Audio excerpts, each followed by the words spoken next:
السلام عليكم ورحمة الله وبركاته. آه، أنا يعني كل فترة كده على قد ما بقدر بجيب حاجة، يعني والله أنا بقصد منها اللي هو عمل الخير.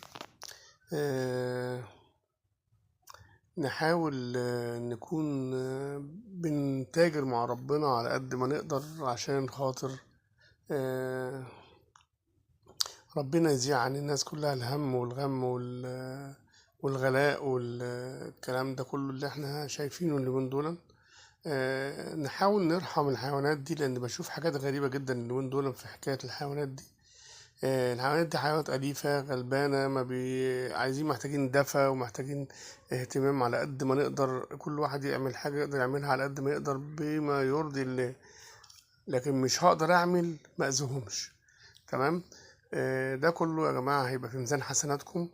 أتمنى الناس تشوف الفيديو ويكون ده عظة أو مكانة للي عايز يعمل حاجة لوجه الله في الحاجات دي. مش قادر يعمل حاجة يبقى بلاش ويريح دماغه من القصة دي كلها، بس محدش يأذيهم، لأن دولا يعني اتوصى عليهم ولازم نعملهم بما يرضي الله بدون أذى.